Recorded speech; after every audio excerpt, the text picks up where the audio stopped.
दोस्तों, आज हम बात करने जा रहे हैं इस दुनिया में सबसे बड़ी और भयंकर और खौफनाक बीमारी के लिए, जिसका नाम है कैंसर। जाहिर सी बात है, ऑल ओवर वर्ल्ड में कैंसर से जितनी मौतें हो रही हैं उतनी मौतें किसी और डिजीज़ से नहीं होती हैं। और अब तो WHO ने भी ये क्लेम कर दिया है कि ये इस सदी की सबसे भयानक प्रॉब्लम है। तो आइए आज हम जानेंगे क्या कैंसर के लिए आयुर्वेद क्या महत्व रखता है और किस तरह से इसको ठीक कर सकते हैं। लेकिन उससे पहले कैंसर का कारण जरूर जानिए।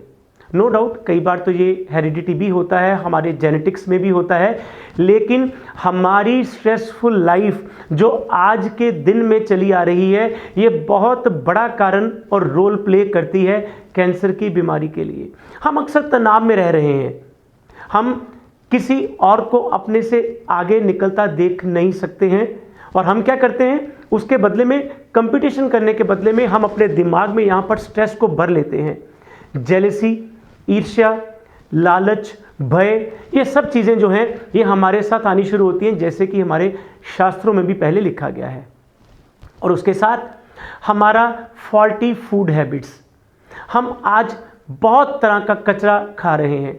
कई बार तो हम जहाँ रहते हैं वहाँ पोल्यूशन इतना ज़्यादा होता है, पानी में पोल्यूशन है, हवा में प्रदूषण है, तो हम उन सब चीज़ों का मिक्स करके खा रहे हैं। हमारे डाइट स्टाइल और लाइफ स्टाइल में ये केमिकल जो अंदर जा रहे हैं वो हमें अंदर से कहीं ना कहीं दीमक की तरह खोखला करते जा रहे हैं। और उसके साथ कैंसर जैसी बीमारी जो है वो हमारे अंदर excessive use of chemical medicine से भी होती है। हम स्टीरॉइड्स को ऐसे खाते हैं जैसे हम टॉफ़ियाँ खा रहे हों। पेन किलर्स को हमने अपनी डेली हैबिट्स बना दिया है।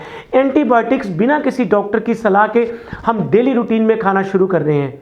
और जब ये सब केमिकल हमारे अंदर जाते हैं तो हमारे शरीर में जो रोग प्रतिरोधक क्षमता होती है वो क्षीण होनी शुरू होती है, कमज़ोर होनी शुरू होती है।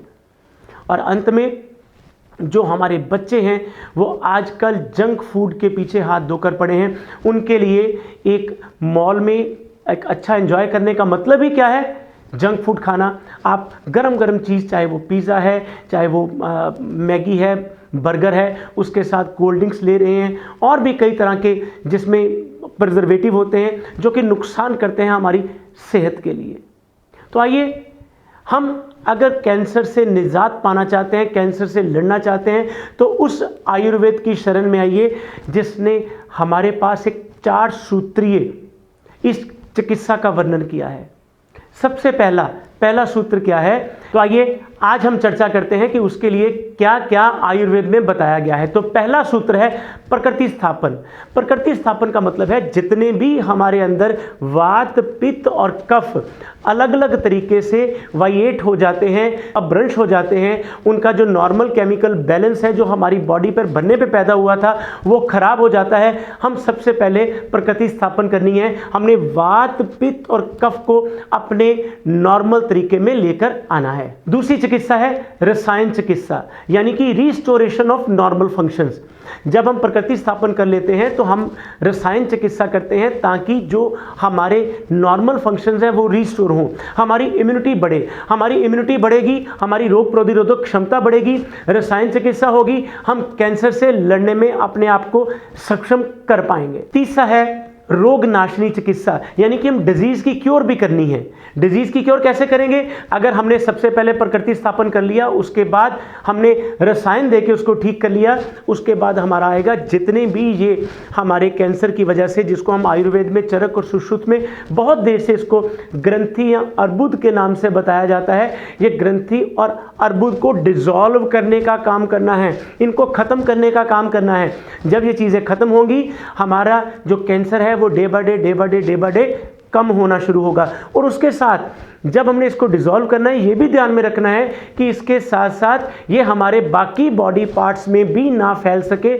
इसके लिए भी आयुर्वेद से अच्छा और अचूक और सटीक इलाज कोई नहीं है। उसके बाद चौथा आता है नैसर्गिक चिकित्सा, नैष्ठिक चिकित्सा, जिसको हम स्पिरिचुअल एनहांसमेंट भी कहते हैं। आदमी की विल पावर को एनहांस करना है, ये किसी और का काम नहीं है, ये भी आयुर्वेदिक चिकित्सक का काम है कि अगर कैंसर से पेशेंट आ रहा है, हम उसको हौसला अफजाई करें, उसके अंदर से इतना उत्साह भरें कि yes you can heal yourself. तो जब हम आयुर्वेद में इन चारों तरीकों से पेशेंट की ट्रीटमेंट करते हैं तो हमारे सामने सारे विकल्प खुले होते हैं। हम उसकी ग्रंथि की, अर्बुद की चिकित्सा करते हैं और उसके साथ ही साथ एक चीज़ ध्यान में रखना, आहार और विहार, इसका बहुत अच्छा रोल है। निदानम परिवर्जनम, मैं हर बार कहता आया हूँ, जो निदान है, जो कॉज है, उसको ठीक रखेंगे, अपने आहार को अच्छा रखेंगे, अपने लाइफस्टाइल को अच्छा रहेंगे, स्ट्रेस को, ग्रीड को, अपने डर को, इसको दूर भगाएंगे, योग और ध्यान को अपनी डेली रूटीन में इसको साथ ऐड करेंगे और बहुत जल्दी आयुर्वेद के साथ हम इसकी चिकित्सा कर पाएंगे। अगर आपको इससे रिलेटेड कोई भी और समस्या है, कोई डिटेल जानकारी चाहते हैं, हमारे नीचे लिखे नंबरों पर संपर्क कर सकते हैं। आयुर्वेद योगाश्रम की पूरी टीम आपकी हेल्प करने के लिए तत्पर रहेगी।